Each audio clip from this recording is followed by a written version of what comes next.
Hey guys, Kimberly here, and I'm bringing you your 2020 real estate market forecast update. So what's going to happen coming into the new year? I've been getting this question for quite a few months. I know that some of you would love for me to tell you we're going to see a big boom and a big expansion. And unfortunately, I can't tell you that. If I had one word that is going to sum up what we're going to be seeing across the board in 2020, that would be the word same.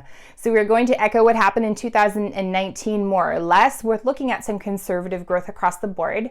I could throw some stats at you, but I'm not going to bother. We're looking at a percentage or less increase in terms of number of units sold and in terms of price.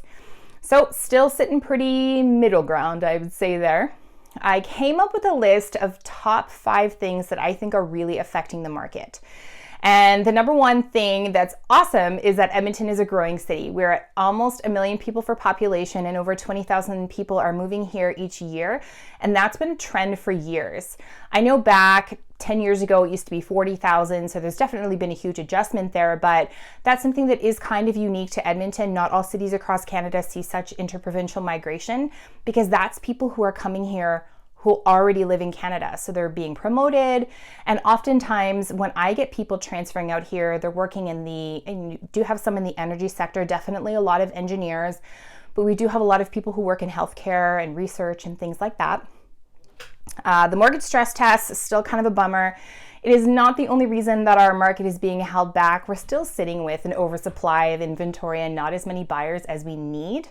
However, the mortgage stress test, if they would just loosen the reins a little bit, we'd probably be sitting with a little bit more breathing room.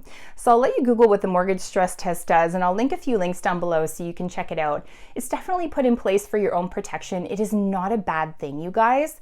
However, it was put in place specifically to help the Toronto market and the Vancouver market.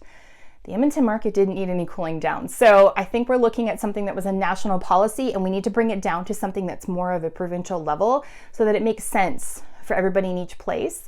And the government organizations across the province, as well as realtors, we are working towards changing that. So it's not going to be an overnight thing. However, it is something we're working towards. So I think that's really positive.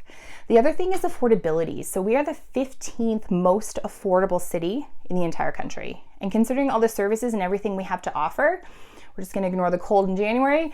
I think that's really great. Our overall consumer debt is down in Alberta, and our interest rates for mortgages are still at a record low. I actually saw a chart the other day that showed the interest rates for mortgages today are very much the same as they were in the 1950s. That's crazy. The other thing, oil prices, muted outlook. That's the expression, muted outlook. That's what they said. And I kind of thought that was really kind of accurate. So right now we're sitting in the low 60s in terms of dollars per barrel. And at the end of the year, we're going to be sitting in the low 60s in terms of dollar per barrel.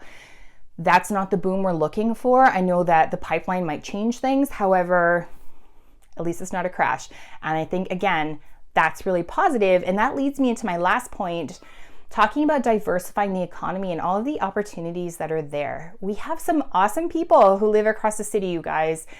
And if we look at different ways to tap into talent that is beyond oil and gas, and in addition to oil and gas, we could be sitting really pretty on a global scale in terms of what that's going to do for our quality of life and the way that we get to live here in Edmonton. And there was this presentation by this company, Edmonton Global. You should look them up. They have a Facebook page, and basically what they're doing is they're lobbying the government and Ottawa and trying to position Edmonton as this place where you can send corporations and businesses, and we have all of this talented workforce, and it's like people don't know we exist. But imagine just for a second if the word got out and we got some more businesses and things here who are willing to invest in the people. We wouldn't have to count on oil and gas, and it wouldn't be this daily conversation. We have more to offer you guys. So I think that that's something that made me feel really excited and really optimistic. None of these things are overnight changes. None of this is going to make any difference for us tomorrow, but little tiny steps working in the right direction is definitely going to push our housing market into something that's more exciting and puts more money in your pocket and probably makes it easier for you guys to buy and sell. And that's kind of the whole point, right? So that is the market forecast and what's going to be happening into 2020. If you have any questions, you know how to reach me. I'll put my cell phone and email across the screen right here, or you can just direct message me through here on Facebook as well. And thanks so much, you guys.